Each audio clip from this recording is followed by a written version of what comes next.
जय जगन्नाथ दोस्तों, आपने तो रथ यात्रा देखी होगी, पर क्या आप जानते हैं भगवान रथ यात्रा के बाद कहाँ जाते हैं?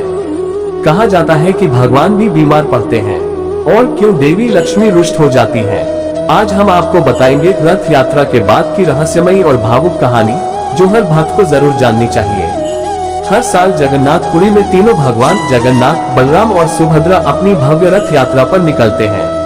लेकिन बहुत से लोग नहीं जानते कि रथ यात्रा के बाद की घटनाएं भी उतनी ही चमत्कारी और भावनात्मक होती हैं। आइए जानते हैं रथ यात्रा के बाद भगवान कहां जाते हैं और क्या होता है। गुंडिचा मंदिर में 7 दिन का विश्राम। रथ यात्रा के दौरान भगवान जगन्नाथ अपने भाई बहन के साथ पुरी से 3 किलोमीटर दूर गुंडिचा मंदिर में जाते हैं। यह मंदिर भगवान की मौसी माता की बहन का घर माना जाता है। यहाँ भगवान 7 दिन ठहरते हैं।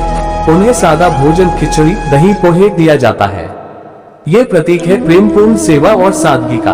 हरी साई का रहस्य, भगवान बीमार क्यों होते हैं?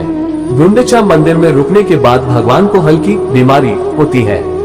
इस अवस्था को कहते हैं अनवसर काल या अंशला विश्राम। भक्त मानते हैं जैसे आम व्यक्ति यात्रा के बाद थक जाता है, वैसे ही भगवान भी विश्राम करते हैं। उन्हें तुलसी काढ़ा, आयुर्वेदिक उपचार और फलाहार दिया जाता है। हेरा पंचमी, सुभद्रा नहीं लक्ष्मी जी का गुस्सा। भगवान जगन्नाथ बिना माता लक्ष्मी जी को बताए यात्रा पर निकल जाते हैं। 5वें दिन लक्ष्मी जी गुंडिचा मंदिर आती है। वो नाराज होती हैं और भगवान के सामने नाराजगी जताती हैं। भगवान उन्हें मनाते हैं। ये दृश्य भक्तों के लिए वैवाहिक प्रेम और सौहार्द का प्रतीक बन गया है। बहुड़ा यात्रा, वापसी की यात्रा। 7वें दिन भगवान वापस अपने मंदिर की ओर लौटते हैं। इसे कहते हैं बहुड़ा यात्रा, मतलब वापसी की रथ यात्रा। इस दिन भी भक्तों की भीड़ उमड़ती है।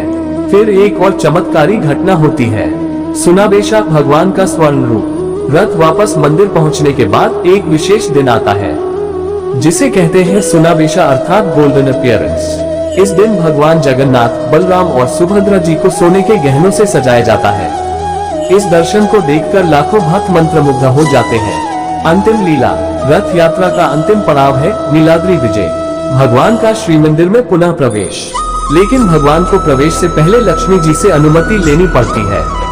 ये भाव दर्शाता है कि पारिवारिक संतुलन और स्त्री की अनुमति भी भगवान के लिए आवश्यक है। रथ यात्रा केवल एक धार्मिक आयोजन नहीं, बल्कि एक मानव और ईश्वर के रिश्ते की जीवंत झलक है, जहां भगवान भी मानवीय रूप में आचरण करते हैं, बीमार होते हैं, मानते हैं, रुकते हैं और प्रेम करते हैं। तो ये थी रथ यात्रा के बाद की अद्भुत लीला, जहां भगवान स्वयं भक्तों की तरह व्यवहार करते हैं, बीमार होते हैं, रूठे देवी को मनाते हैं और अंत में लौटते हैं अपने धाम। अगर आपको ये कथा पसंद आए हो तो जय जगन्नाथ लिखकर वीडियो को शेयर करें और सब्सक्राइब करें ऐसे ही दिव्य भक्ति कथाओं के लिए।